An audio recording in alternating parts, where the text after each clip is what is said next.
Oh, yeah? Hello. Welcome back to Dark Souls Remastered. I'm Last Fraydeal, I'm your host for this evening, and just relax and lean back in your chair a bit. Maybe spread your butt cheeks. Oh, I'm sorry, that was inappropriate. This is gonna be a short episode, probably, because we're just exploring Firelink today. It's gonna be interesting, because there's a few things to see. I might dip my toes into another area just to get something that'll be a little bit nice. But here we are. It's called Firelink Shrine. A classic and iconic area. And we are in the ruins of something that used to be, I guess, a shrine of some sort. There's the crow that brought us here. That's nice. Let's see what's over here. I didn't mean to do that. I've been playing Sekiro and the controls are different. Humanity. We got 3 humanity. That way will lead us to the Undead Burg, which is going to be our first real area that we explore. But for now, we're going to keep it to this area. This will eventually be full of NPCs. But for now, we're just going to go ahead and collect a few things. Ooh, we got some fire bombs. Bisque urn filled with black powder. Explodes, inflicting fire damage. Relatively powerful ranged weapon, especially in situations calling for fire damage. A very precious item at low levels. Many warriors use these to augment their strategic repertoire. As we shall as well.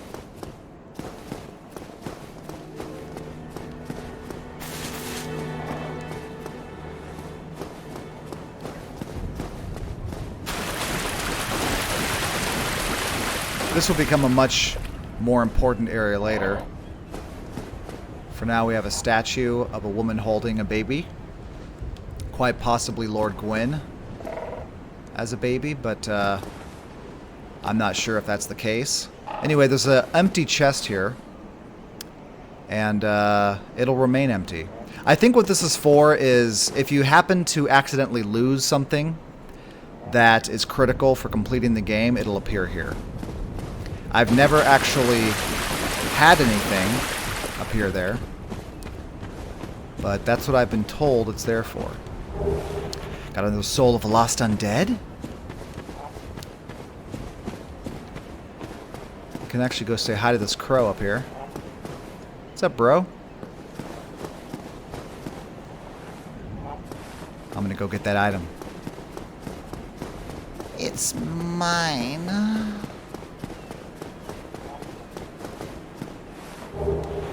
Alright. Now we're going to do something pretty dangerous. This path will eventually lead to the Catacombs. It's very dangerous here. There are skeletons that I'm not going to be able to do a whole lot to right now. By the way, it's interesting. There's a little section of town down there, and it looks like it's just an image, but that's actually real. If we equip the... Do we not have, or binoculars, a item? Oh, we don't have the binoculars yet. Oh, okay. Well, we're going to get them in a second, I think. For now, we're going to just fucking run. And just get some things. We're just going to fucking run. We might die. That's okay. We're just collecting some stuff. Oh, that's a big boy. Winged spear. That's actually a pretty good weapon. The Zweihander. I believe the binoculars are over here somewhere. Yes, they are. Oh my god. Oh my god. No!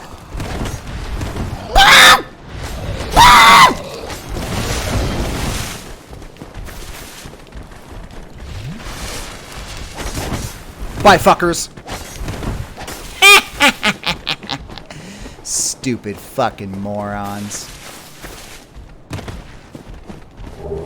Caduceus round shield. Caduceus? Caduceus? I don't know. I don't know how it's pronounced. I think that's it. Cool. Ah! Oh my god. Help me, Jesus! One of them died. Alright, let's run back to the bonfire and reset those assholes.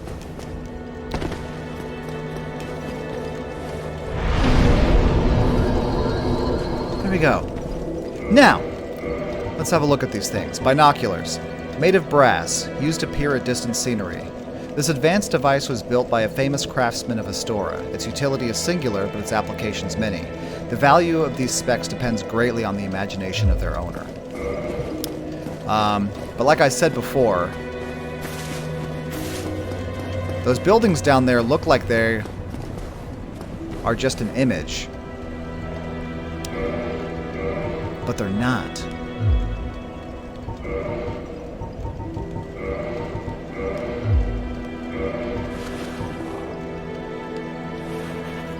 And I don't know if you can tell from here. There's actually a video where someone like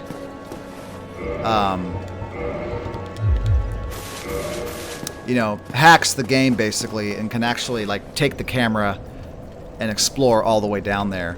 And there are 3D buildings, which is quite interesting. They don't they're not fully detailed like up here, but the fact that they went to that length when they could have probably just used an image is pretty fucking cool. Gesture. Here's a new guy. Oh, we have some other stuff to read, don't we? We grabbed some stuff. The Zweihander. It's an ultra great sword, one of the gigantic straight great swords. As the name suggests, the Zweihander is held with 2 hands, but its wielder must still be inhumanly strong. It is this great weight that sends foes flying when it hits solidly. And the winged spear. Excuse me. A long-hilted spear with a barbed point, long reach and can be used with shield up, effective against hard exteriors, and hits for high damage at the right moment of an enemy's swing, but the hit radius is small and is easily blocked by shields. We can actually use this, I think. It says not with current stats. But what about if we two-hand it? No, apparently not. Okay. I mean, that's fine. We will soon enough. We also got the Caduceus round shield. I think it's Caduceus. Round wooden shield crafted in Lordran, decorated by an ancient blue Caduceus. The giant trees in Lordran are distant offspring of the great stone arch trees. The shield inherits their properties, and the wood greatly reduces magic damage. So the giant trees in Lordran are distant offspring of the great stone arch trees that existed in the time of the dragons. So there is a big one here. Right here. So there you go. A little piece of lore there for you. Let's talk to Bullcut here. Hello there. I believe we are not acquainted. I am Petrus of Thurland. Have you business with us? If not, I'd prefer to keep a distance, if possible. Hello there. I realize that I have requested that we retain our distance, but I also want you to know that it is not meant in ill will. Here, take this, as a token of peace. No, go ahead. It's for you. Copper coin.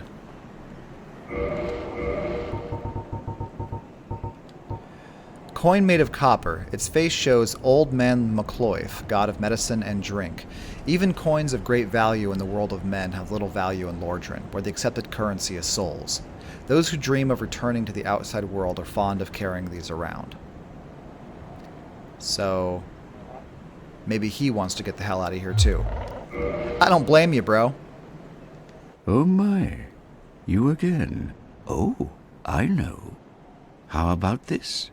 I have to await my companions here anyway. So what if I were to teach you some miracles? Would that please you?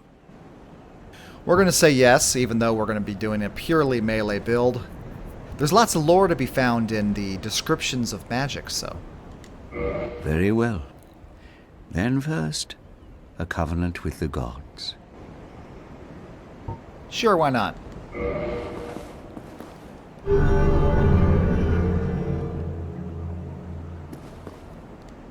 Now let me share my miracles. Only their ultimate effectiveness will be determined by your efforts and your faith. You can learn a gesture from him, shrug. Gestures obviously can be used in co-op and stuff, so we don't really need these, but hey. You've already belonged to the Covenant. So what does he have? He has Great Heal Excerpt. Great Miracle cast by Advancing Clerics. Restores high HP.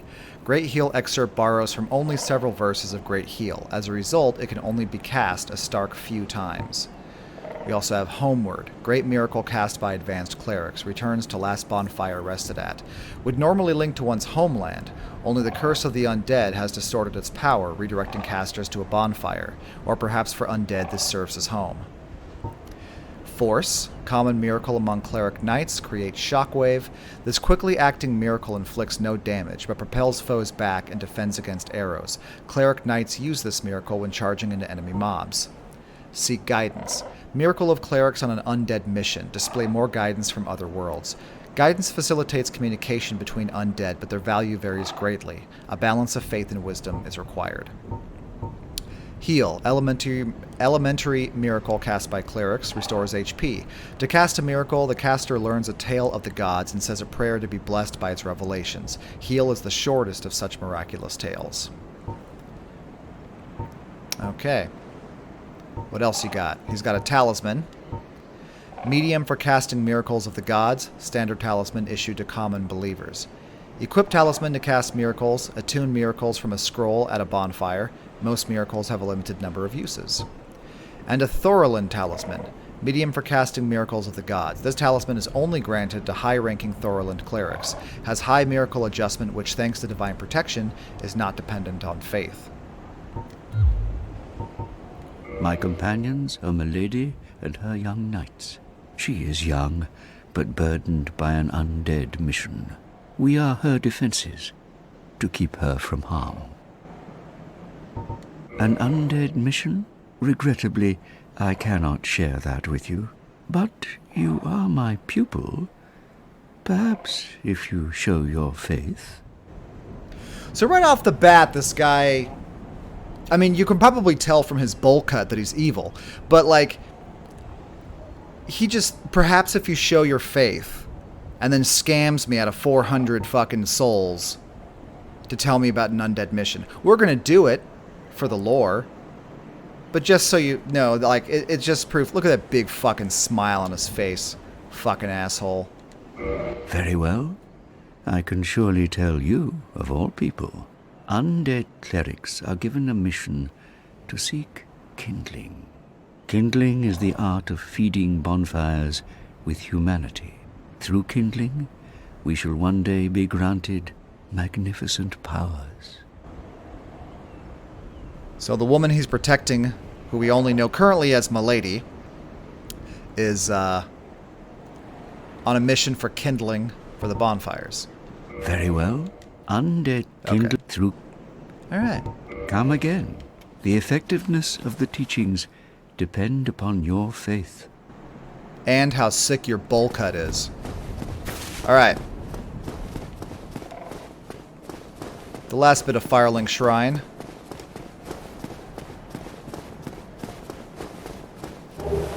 Got another Soul of a Lost Undead. And here's the elevator that goes up to the Undead Church. That's broken. But check it out. We can hop down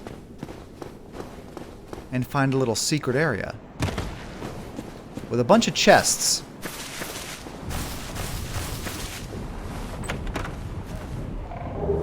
We got a cracked red-eye orb. Online play item, invade another world. Hollows cannot use the item. Defeat the master of the world you have invaded to acquire humanity. The cracked red-eye orb allows players to temporarily imitate this ability normally limited to the Dark Wraiths of Koth. The Dark Wraiths of Koth. We'll explore that a lot later. We got a Morning Star and a Talisman. We already read about the Talisman. Hammer with a sharp spike on its pommel, one of the more barbaric cleric weapons.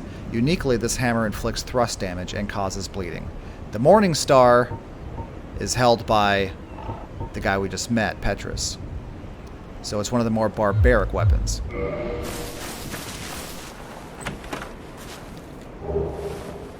We have 6 homeward bones in here, which are new. Bone fragment reduced to white ash. Returned to last bonfire used for resting. Bonfires are fueled by bones of the undead. In rare cases, the strong urge of their previous owners to seek bonfires enchants their bones with a homeward instinct.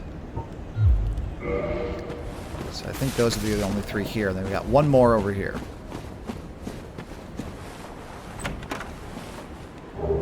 Lloyd's Talisman. Talisman utilized by Allfather Lloyd's cleric knights to hunt down the undead. Blocks Estus recovery within a limited area. In the outside world, the undead are accursed creatures, and Lloyd's cleric knights are widely praised for their undead hunts. This blessed talisman blocks undead recovery, allowing the knights to fight with impunity. So, I remember watching in a video a long time ago.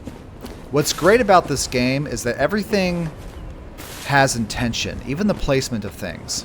Here we find this secret area with 4 chests close together. And in one of them we find a cracked red-eye orb for invading people maliciously. We find Lloyd talismans, which basically blocks Estus recovery for when they're fighting undead. And a chest that contains the exact same weapon and talisman that Petrus, who is right above us, uses. So one way you can look at it is say that this is Petrus' secret fucking stash, and he's a goddamn asshole. But another way is you could also say, I mean, aren't you reaching? Aren't you reaching, dude? But he is a fucking asshole. And we'll see later. So it seems likely that that stuff is there for a reason, to give you a little insight into that character. And there's other times in the game where we're going to see how the placement of chests does tell a story. Alright. Let's go ahead and use these souls we have. This is nice. In the remastered version, you can actually use more than 1 soul at a time. That didn't exist in the original game.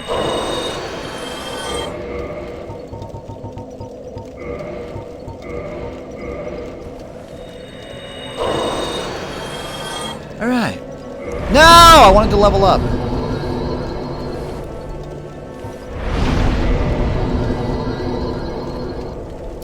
Okay. Wow. My dex is really low. Let's get that up. I wonder if I can use the winged spear now. Apparently not. Can I two-hand it, however? Apparently not. Jesus! What does this weapon require? 15 dex. Okay. I'll stick with the battle axe for now. Let's head down here.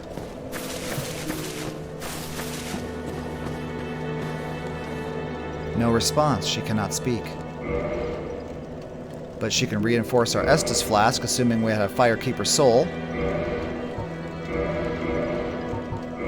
And that's it. We don't know who she is for now.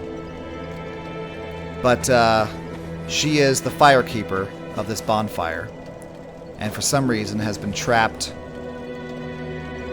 and jailed behind these bars. And she can't speak for whatever reason. We'll learn more about that later. Let's have a hop down in here. There's a reason I'm doing this. We're going to step into a new area super quick.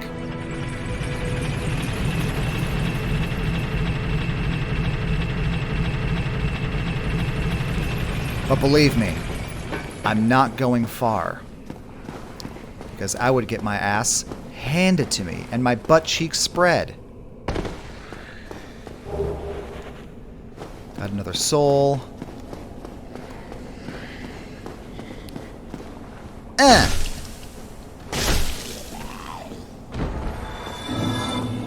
New Londo Ruins. One of my least favorite areas in the game. Because it's scary. I don't have a problem saying that. This place scares me. Our master key will actually allow us to open this. This is the Valley of Drakes, which is a very tiny area. It's more of a transitional space between bigger areas. But we'll explore that later as well. Look at this guy just chilling and lounging. Good view, huh? Have a nice dip. There's a bro down here. Well, this is unusual. You haven't lost your head. And more importantly, you're free. How on earth? Well, I shouldn't pry. I'm Rickett of Vinide. I was once an established smith, though. Look at me now. Can you believe it?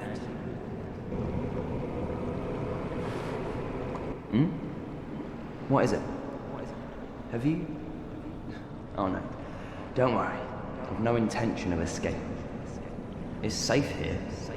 Can't bear the thought of going hollow out there. Although, I must admit, I've not much to occupy myself. How about this? I could forge your weapons, albeit with rather minimal tools.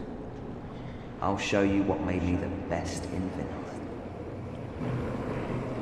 Alright. So here's our first blacksmith, essentially. We can modify weapons, reinforce our armor, repair our equipment.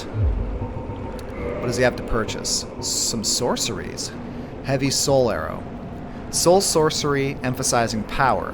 Fire heavy soul arrow. A more powerful but also slower sorcery. Difficult to use due to a long cooldown and a limitation on the number of castings. Soul arrow. Elementary sorcery. Fire soul arrow. Soul arrows inflict magic damage, making them effective against iron armor, tough scales, and other physically resilient materials. And he carries a sorcerer's catalyst.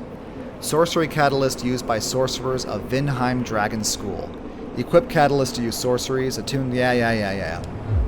Alright. What is it? There's nothing to talk about. We're both cursed, undead. But what's there really to moan about? That's all he says, I think. What is it? There's nothing. We're both. Yeah. Come back soon. So we might come back to him for lore purposes, but there's literally nothing that guy can offer us.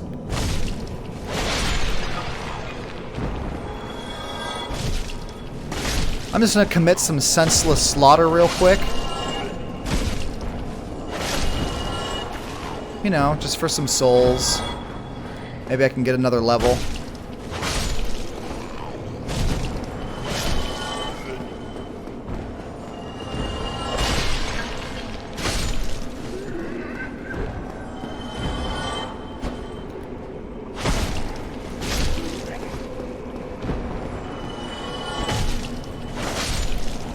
What's this? An S-Talk. The largest of the thrusting swords can pierce an armored knight in one thrust. The blade is also sharp, allowing slicing as well.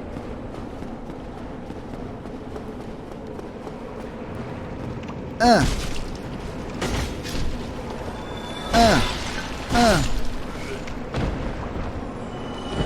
transient curse. This is useful for when we actually come here. Limb of the victim of a curse. Temporary curse allows engagement with ghosts. the only way to fight back against ghosts, who are cursed beings, is to become cursed oneself. The safest method, however dreadful, is to cut off an arm of the dead. So this gives us about 5 minutes of cursed status, allowing us to hit ghosts. That's right, there's ghosts here. And we're going to run in real quick and try to avoid them and not get our ass killed for a very important item. Please, God. No, there's one. Leave me alone. No, not this way. I need to run in here. Oh my god, oh my god. Firekeeper soul, there we go. Oh god, there's so many! No!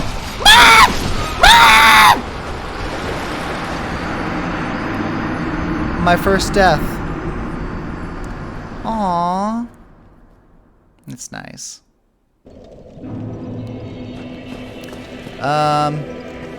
You know what? I'll see if I can get him back. But first, we just got a Firekeeper soul. Very important. Let's have a look at it. Soul of a long-lost Firekeeper. Each Firekeeper is a corporeal manifestation of her bonfire, and a draw for the humanity which is offered to her. Her soul is gnawed by infinite humanity, and can boost the power of precious Estus flasks. It can be used to gain humanity and restore HP at the cost of losing the Firekeeper soul to reinforce the Estus flasks. Fuck that. You use it to reinforce the Estus flasks. And there we go. Now our Estus flask is stronger! You can imagine why I got that now. Because it's pretty easy. And very beneficial. But let's see if I can get my souls back, huh? I gotta bring the elevator back up. I knew I probably would die. Because there's too many fucking ghosts. So I'm hoping that my souls landed in a spot that is not quite as shitty. It doesn't look like it. It looks like they're right where I don't fucking want them to be. So, fuck me, right? But maybe I can grab them before the other ones spawn. If I can get them closer... Oh, God. Retrieval. No! Fuck me!